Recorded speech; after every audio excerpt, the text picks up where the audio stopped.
Laurie, question for you. If you could Yes. go back to Mhm. younger Laurie, so maybe in this role, so maybe not your old role, Mhm. maybe it is. World is your oyster. You get to decide. So, what advice would you give to you that may have saved you some time and frustration? This is such a profound question. I deeply love this question. And okay, so the first thing that comes to mind, and maybe it's because we've been speaking about it, is I would learn to receive. As a woman, I would learn to receive support. I would learn to receive a compliment. I would learn to receive loving myself. I would learn to receive the fact that it was okay to pause and celebrate. Whatever comes under that word receive, I would love that every young woman listening understands it's the way through and not wait until I was in my 50s to learn that. So that would be my biggest thing, I think. Love Were you that. asking for 2? No. I'm I don't like, know give me where I two. had 2. I was like, 2? I, I don't know if I can come I up with 2. I Made said it one up. or it probably said one or two. I Oh, think it's really. I think I probably have like so many things I would go back because I feel like the learning journey has been big, um, yes.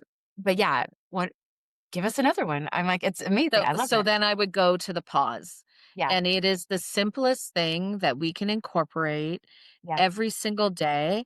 I could not believe when I finally learned the pause how much I think I held my breath. Literally not breathing, just sitting at my desk or working with a client or out and about, and all of a sudden be like, "Oh, I'm clenched. I'm not even breathing." And so just learning to pause, I would say once an hour, you set your phone and you pause until that becomes a habit that is ingrained in you. So I would learn the pause and that the pause was actually power. Ooh, I like that. There's a sound bite. I love that. The pause is power. The pause is power. I think, and I mean, how many times have people said like the the joy of a goal, whether you know it or not, is the pursuit of it. Once you hit it, it's kind of like, oh, like it's very disappointing.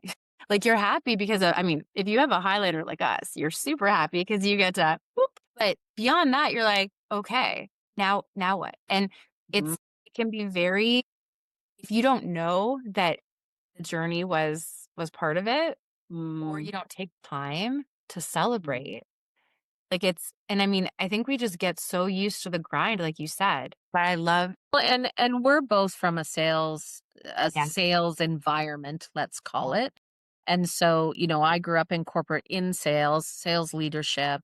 And so even unraveling from what have you done for me today, because the results of that day were what we were measured on. And I remember when COVID hit, and I'll make this quick, but I think it's so important for yeah, because I assume everyone listening to you also comes from that type of performance background or is in that performance yeah, era right now. We're all I mean, and you and I are still in yep, the performance is a thing. But COVID hit and my business overnight went boom because I was in live places with my clients. And obviously your business went through a what are we doing now kind of so a phase and crazy. it became amazing, but in the first phase of that was what's happening. Yeah, Well, the phase for coaching took a little longer. And so, we didn't do this back then. I was driving to all of my clients. How were we going to do that? What was going to happen? And it took a few months. And in those first few months, I was faced with the question of who am I then? yeah, If my business is not succeeding in the way that I have been used to success, then who am I? Then I'm not a success. And I love that COVID happened for me to unravel that who I was had always been linked to what my results that month were. right. Not in general, like actually that month, because sales was that. If you succeeded this month, you were a hero. If you Yeah, didn't hit your number the next month, all of a sudden you might get fired. Literally, it yeah, was like that up yeah, and down.